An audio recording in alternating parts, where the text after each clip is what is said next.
Hey, Rachel, welcome to LSAT Unplugged. Hi. Thanks for joining me today. So you've got a new book talking about law school and beyond career success. What's your number one tip? What should law school students and future lawyers be doing to set themselves up? Well, my number one tip is it really is all about the relationships that you have. A lot of times students find jobs not through law school posting boards or through career services, but through the people that they know, through the networks that they've built. So my number one tip is let's go ahead and even if you're pre-law, let's go ahead and start building out those networks. Let's connect with professionals and meet people and let them know who we are. So that when it's time for a job, people will know you and they'll advocate for you, and they'll tell you about jobs and they'll help you prepare for interviews. And just having that kind of a network in place is what's going to ensure you get a job that you actually like, that fits you. Gotcha.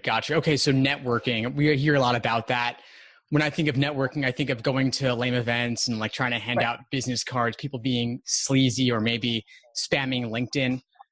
How do you recommend people go about this properly?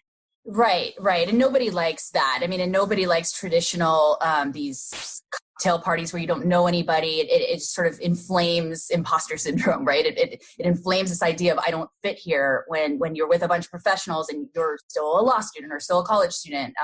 And you tend to just, if you're with someone who's a friend, you don't actually go out and meet people because it's just so awkward and hard. So no one likes that.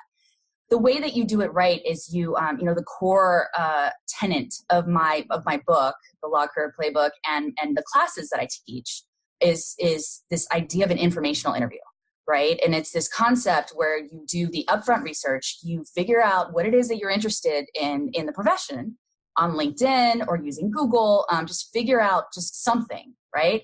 And then start to figure out who's doing that work, what attorneys are doing it, what firms are doing it, and start to meet with those attorneys. Take charge of this yourself. Set these appointments. You have, especially if you're pre-law, you have the time now to do this. I know it doesn't feel like it, but you certainly have less time once you're in law school, and even less time if you're already employed. So if you're a pre-law, go ahead and start making a daily practice of doing the research, finding the people, and then reaching out and meeting these people and starting to connect and talk to them, figure out what they do, figure out if it's something you could be interested in, and then, make a friend. Make a mentor and continue to follow up and continue to connect with that person. That is how, that's how suddenly you're going to these networking events now. Suddenly you know people. Suddenly you know 20 people because you've connected with them previously. They'll introduce you to 20 more and it becomes a much more comfortable experience. Gotcha. All right. So we find 20 people. Maybe someone listening is a sophomore, junior, senior in college. Maybe they've been out of college for a few years. How do you find those 20? Are they people you just come across, or did they go to your undergrad? Do you try to find some common interest? How do you recommend going about that? Right. And my book walks through this step by step. You start with the commonalities, absolutely, because those are the people that are most likely to get back to you, right? Because the whole idea is you're trying to make a connection. If you reach out, you want them to actually respond and meet you for coffee or meet you for lunch, right? And the people who are alumni from your college, or people who have worked at a similar company that you interned at, or people that know your mom, you need to go down a list and create a list of just potential commonalities. Now, sometimes you literally don't have any, right? Maybe you haven't had a job before, or maybe you're in a town where you go to a small community college or college, and none of the alumni, you want to move to another city and there's no alumni connection. Well, then you start to do interest connections, right? Because what you're doing here is you're trying to figure out specific areas that you're interested in. You got to find people who are doing that work, people who are engaged in that practice area. You can use that as a hook, right? Telling them that you're really interested in, this and that they've been doing. And could you meet for coffee to talk about that? Because you'd like to do that for your career and you want to know how they walk to that. So that's how you create that list. But it's a lot of work. My program is definitely not like a get quick scheme, right? It's a lot of upfront research, a lot of downloading, a lot of figuring this out. And then what the scariest part is for students is the actual reaching out, right? It's one thing to sit online and go on LinkedIn for 5 hours, but it's a whole nother thing to actually meet with people and put yourself out there. But it's so worth it, because then that person, if you do connect with them and they like you, they will introduce you to 5 other people, and you can build it out that way. Gotcha. That sounds like a really good program, really good strategy. And I would imagine that it does take a lot of time, but you still have to actually hit send on something in the end. Right. What kind of response rates do you see students typically getting with this sort of approach? I can imagine that a low quality reach out spam, like you blast to like thousands of people, will get like a 0.1% response. But if they're highly tailored, what is it, 50-50? Is it 1 in 5? What does it end up looking like? Yeah, it can be pretty high actually. And that's why it's so important to do the upfront work, right? To really, and to hone your reach out technique. You know, I have several examples in my book of what not to do. You know, you don't want to send a novel. You don't want to send a 5-paragraph reach out email. You know, lawyers love writing their own writing, right? But no one wants to sit, and we're busy. No one can sort of parse through that. But if you send a 3-sentence, you know, email that connects with them on 3 separate levels, they will respond, right? So it's about, you know, doing this work. You get better with every single one that you do. And so as you continue to do it and you continue to hone it, it gets faster. But I always tell my students, it's a volume game. You got to do a lot, and you got to do it consistently every day. And I know that's scary for people, like, I don't have time, but just, you know, a half an hour a day. A half an hour a day, but doing it every day will get you consistent results. Nice. Okay, so let's block off half an hour every day. Yeah. We're going on LinkedIn or Facebook or somewhere random. Are you recommending folks just Google for lawyers or potential mentors in their topical areas of interest? I think LinkedIn is the most powerful and useful tool for this. It's gotten better. It continues to get better. When I first started doing this work 4 years ago, I had all these fancy guides because it wasn't as user-friendly. But now, literally, it is a smart search. You can actually find these very specific honed searches by just clicking through a couple of windows now, and you don't have to do anything fancy. It's just about the time and your passion and your interest in doing it. And also about keeping, you know, another area where students really need to be consistent is keeping the information together in one spot, right? I call it a repository document. You really should. My partner actually created a spreadsheet for my students that I actually give out to anyone who purchases the book. If they email me, I will send it to you. And it's amazing because you can keep all of these contacts, all of the information that you gleaned from the contact in this one document, and it syncs to your Google Calendar or whatever calendar you use online, and allows you to schedule out your follow-up, which is, you know, a piece of this puzzle that's so important that so many students don't do, right? They're so good at the research, so good at even the initial interview, but just completely in fear about what to do about follow-up. You know, they think, I'm just a student. I've met this person. What else do I have to say to this person, this professional, this busy partner? You know, and the idea is you got to break through that and continue to do the touch, to do the contact, to not let this relationship die on the vine. Right. So it's not just we're setting a goal of contacting this many people or having this many meetings. It's like, I can imagine like I forget what it's called, but like these project management tools that you have to move them from stage 1 to stage 2 to stage 3, but there are many, many stages involved, and you're looking for, I would imagine, a relationship that could last for years, right? Because you want it to also be there for you when you graduate from law school. Right. And as you continue to grow in your career, I mean, these mentors become, you know, potential clients, even if they're practicing lawyers and they go in-house. Suddenly they're a business generator. You just never know where these relationships will lead you. Gotcha. Of course. Now, so you said like a 3-sentence email. I'm sure you have all these scripts and walkthroughs in the book, but maybe you could lay out for us like just what one of those emails might look like, and then which parts always remain the same and which parts are customized to the recipient. Sure. I mean, like I said, the dream reach out email is one where you have 3 touches, right? Where they are an alumni. If you're in law school, for example, it's someone who went to that school. That's the ideal, right? And I always tell my students, get that list. You know, get that list as a 1L. Get that list even before you start, right? Once you know you're into that school, get the list of alumni working in the area that you want, right? So the reach out email would say, you know, I'm currently enrolled, or I'm about to enroll in such and such school. I'm very interested in your career doing X, whatever it is. You know, I've done some work X. I'd love to meet you for coffee. Boom, done. Right? You know, it's just three things, and you give them an option. Like, I'm available next Wednesday and next Thursday at 4. Let me know if that works, or if you have some alternate time. You know, you try to really, it's the call to action, right? From classic sales thing. You try to get to pin them down to a specific time. If they're not available, at least they know you're serious. You're looking at your schedule and you're making time for them. Right. No, you want to make it easy for them. Now, so let's say you've arranged this meeting. Maybe it's over Skype or the phone, or maybe it's live in person at their office or for coffee or something like that. How should our student prep for that meeting? Once you've gotten it, what do you do? That's a great question. And so much, again, is about the upfront work, right? You read everything about that person, right? Not just their LinkedIn profile, not just their firm profile or whatever bio is online. You really dig deep. If they're a litigator, pull up some of the cases they've worked on. Go on Westlaw, go on Lexis, go on Google.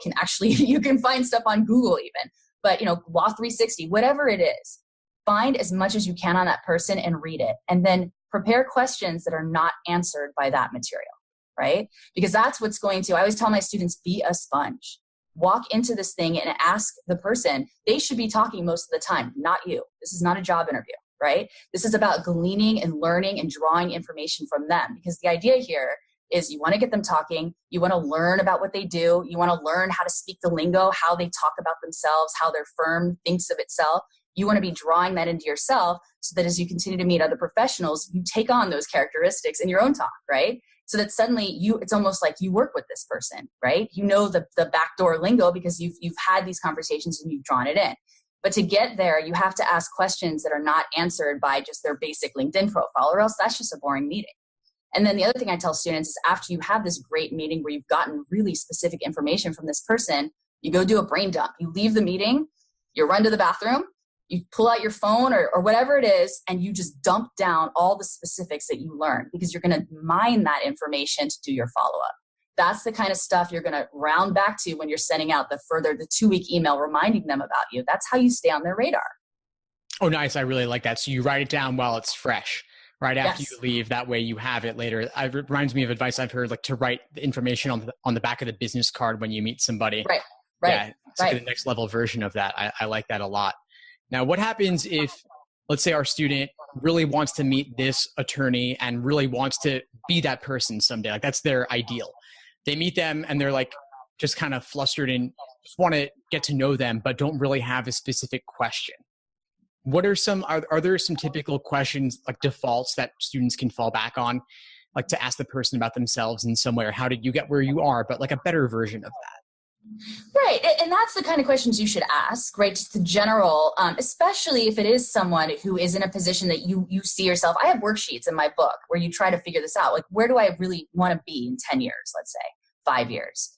And if it turns out from doing that inner work, this person is that, right? Then you're going to want to ask those questions. How did you get to where you are? How did you find yourself at the current firm? I call it PLE, place of legal employment. So it can be government, firm, public interest, whatever it is, right? How did you get there? Really? What did it take to get there? What were your struggles? What are you proud of? And then I think one of the fun questions that I always tell students to ask is, if I worked for you, what assignment would you have given me this morning? And let them tell you, right? And that question is actually really powerful, right? Because it's not only does it give you information about what they're actually working on of that moment, but it also allows the person that you're interviewing, this partner or this successful attorney, to think in their mind for a second that you actually work for them.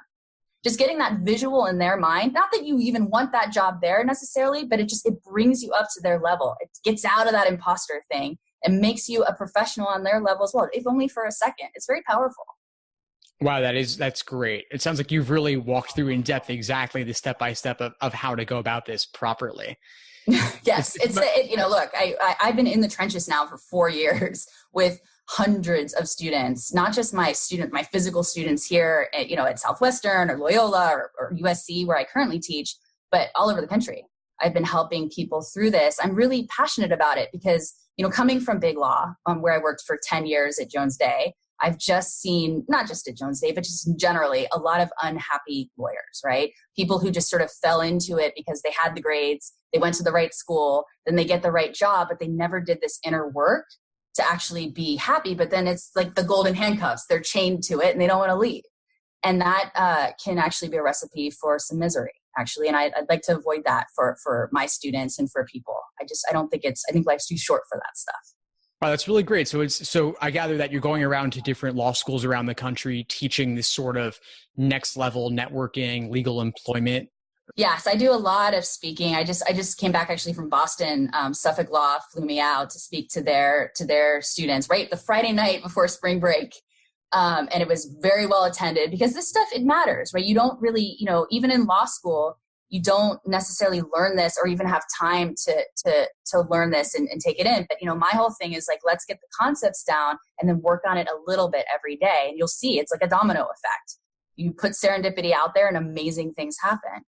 Wow, this is really important. I'm glad that a lot of law schools are receptive and innovating in this way because, of course, the landscape has changed so much in the past 10 years and even beyond that I'm sure legal employment has just gotten more and more competitive. Right. The economy has recovered, but the numbers are not good for us lawyers. It is very competitive. Even if you go to a good school, it's especially competitive. Putting aside numbers and rankings to get that job that is a good fit for you. That's the key here, right? That's what everybody wants, really. What about networking when you're looking to maybe become a solo practitioner? How does that change the flavor of this sort of reaching out? I think it's the same. I think that even more so, you would want to find successful solos, like solos who are making it happen, and you will want to build a network of those people, right? You'd want to do informational interviews. I mean, they may have even less time, so you really got to be, flexible with your time to meet with them. But, I think a lot of those people, they're usually hustlers and entrepreneurs, and they will want to share and connect back with you and give a little back. That's what I found is, people have actually gone out and done, made that risk and succeeded. Really do want to help the next person behind them. So yeah, I mean, it's the same. It's all the same. And, it's much the same now that I'm in a position, I'm a partner in a boutique and I have to develop business. I found it's the same thing. That same hustle that got me my job at Jones Day is the hustle I use now to develop business. So wow, that's really something. It makes a lot of sense. I'm thinking, let's say John is a personal injury attorney and Jane's a criminal defense attorney. Right. You might both get asked about recommendations for lawyers for the other person's specialty. And so if they know each other, they can pass those between each other. Happens every day, all day long. Wow. So we talked a lot about LinkedIn, but what about in-person networking? Is that something you see as still being relevant, and how would people know where to go? Conferences and such? Right. Conferences, events through your law school, professional events. Even if you're still in college, there's all kinds of professional organizations that are on campus that you can join, or that you can go to one of their events where they bring in professionals. There's panels. You just got to seek these opportunities out. There's bar association events that get very specific. They can be affinity groups. They can be specific practice areas. I mean, you could sit and do this research. You could sit for a couple hours and build a list just for your local area, and then just start checking out different things. Bring a wingman, bring someone with you, but don't just, back in the day, what I would do, because I understand this, and I always tell my students, like, don't cower in the corner. If you are a shy person, I'm a shy person, so I get it. Get a job, volunteer, tell the people at the organization, look, I'm coming to this event. I'm sort of a shy person. I don't like networking. Can I take tickets at the front table? Can I help, place things on the table? Whatever.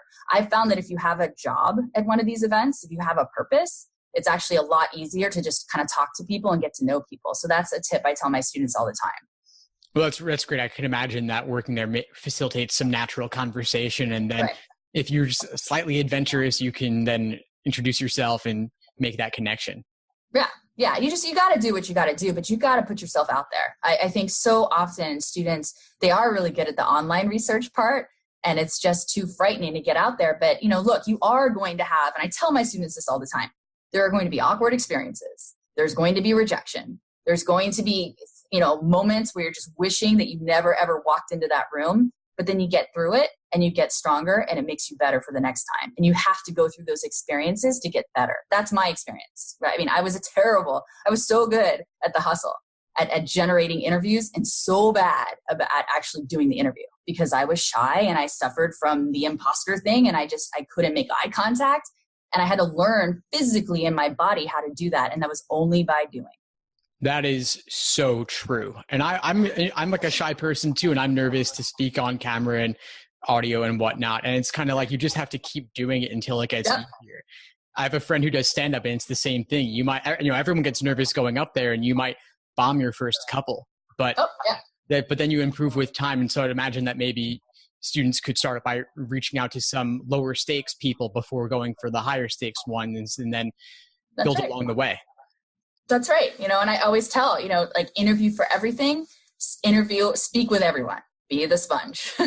Every interaction that you're going to have, even a bad one, is going to make you better. So you have to just trust the process. And also, like 95% of people are nervous to do this, right? And so if you're one of the few that actually does it anyway, right, then you're standing out right away from the start. Yeah, that is a top percentage person. Yeah. So to bring it back to this idea, 30 minutes a day, I could imagine people listening right now, like they're in college, they're studying for the LSAT. And so maybe they're going to put it off till later. When is there like an ideal time that in the law school journey experience where maybe it's more worthwhile carving out the time then, but it would still be fruitful for the future? Okay. So, listeners, start today. I always tell my students, I have a huge on my presentation that I do all over the country. Start today. If this excites you, of the idea of this, of having your own destiny in your own hands, of not delegating your job search and your job career to others, but actually taking charge of it, excites you, start today.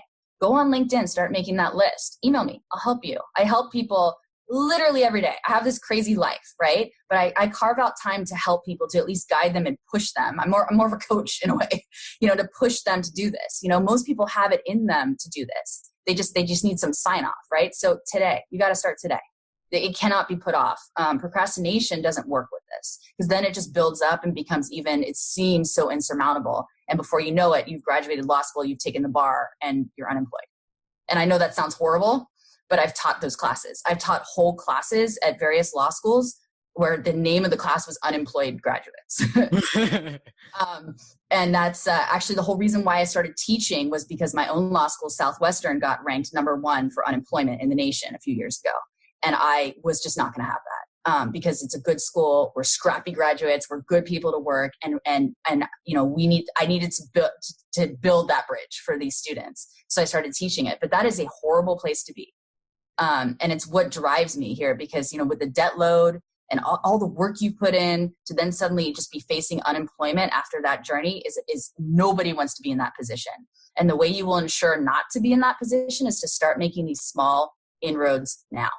Wow, you just kind of scared me with this really grim picture, like a future, like flipping burgers after taking on like hundreds of thousands in debt. Wow, I could see that's a powerful motivator.